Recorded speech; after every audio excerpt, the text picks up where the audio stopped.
अस्सलाम वालेकुम। उम्मीद है आप सब खैरियत से होंगे। आज का हमारा टॉपिक है हायरेक्स या पैलेटल एक्सपेंडर।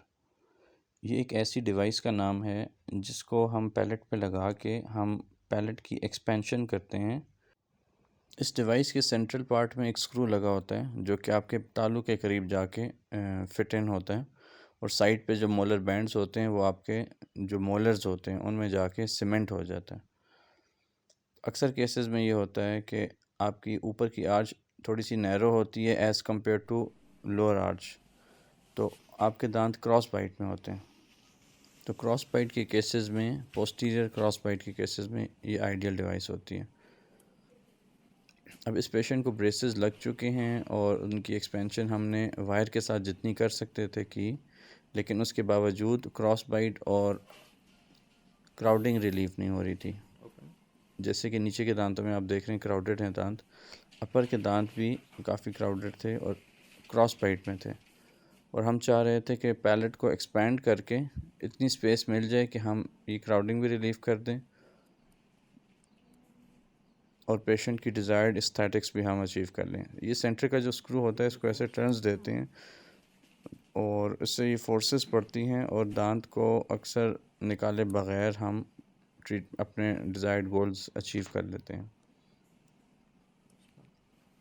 अब डिवाइस की फ़िटिंग हम चेक कर चुके हैं।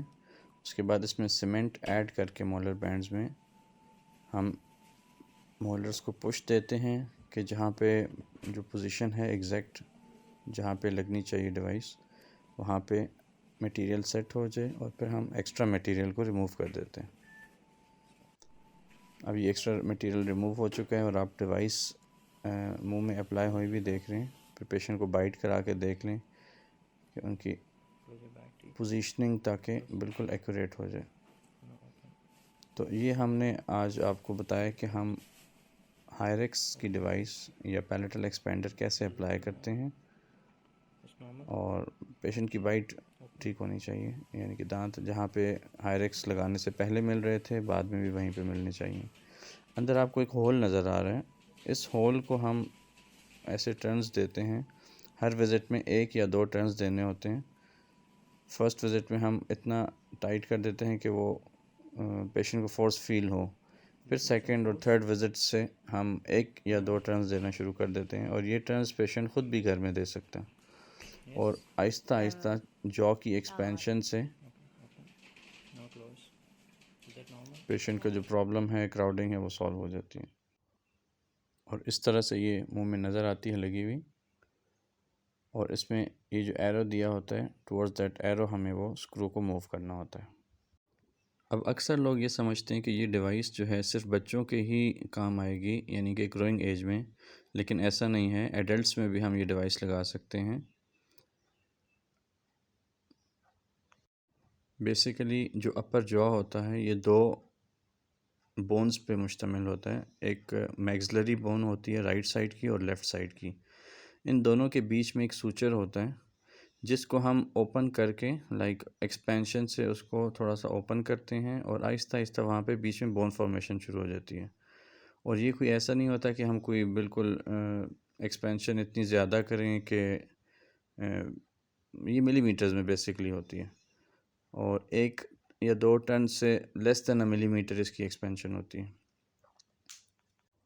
अक्सर पेशेंट्स वरी होते हैं कि ये डिवाइस मुंह में लगेगी, डिस्कम्फर्ट होगी। तो शुरू के दिनों में ख़ास तौर पे जो पहला हफ़्ता होता है उसमें थोड़ा सा इशू होता है, लाइक पेशेंट को बात करने में, खाना खाने में कुछ प्रॉब्लम्स आती हैं। लेकिन जिस तरह ब्रेसेस लगने के साथ शुरू में पेशेंट को मुश्किल होती है और आहिस्ता आहिस्ता जब वो यूज़ टू हो जाता है तो वो एक मुंह का हिस्सा बन जाती है, पेशेंट को फ़ील नहीं होता इतना ज़्यादा। डिवाइस की इंस्टॉलेशन से पहले हम सेपरेटर्स डाल देते हैं मोलर्स के मीज़ियल और डिस्टल एरियाज़ में। 1 हफ़्ते तक वो सेपरेटर्स इतनी स्पेस बना लेते हैं कि वहाँ पे हम मोलर बैंड्स के साथ हायरेक्स को अप्लाई कर सकें।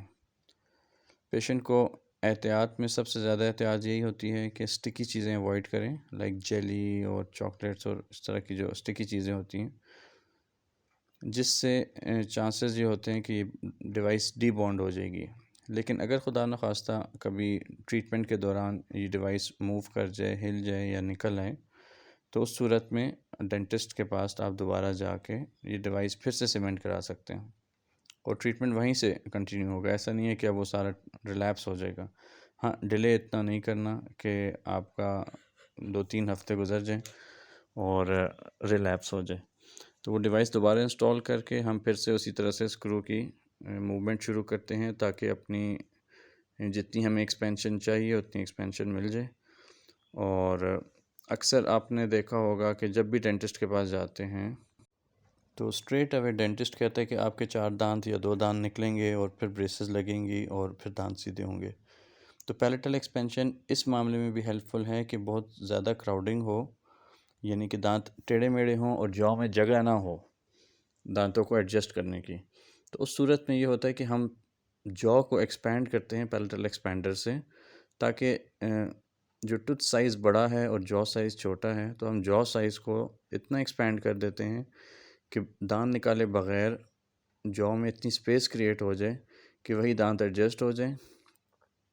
और इससे एक फ़ायदा ये भी होता है कि अक्सर जिन पेशेंट्स के दांत निकाल के ट्रीटमेंट किया जाता है ब्रेसेस में, उनकी स्माइल नैरो हो जाती है। लाइक वो जब भी हंसते हैं तो छोटी सी स्माइल नज़र आती है। तो एक्सपेंडर्स लगा के हम अगर प्रॉपर ऑर्थोडोंटिक ट्रीटमेंट करें, ब्रेसेस का ट्रीटमेंट करें, तो सबसे बड़ा फ़ायदा ये होता है कि दांत निकाले बग़ैर और एक वाइड अच्छी स्माइल आपको मिल जाती है।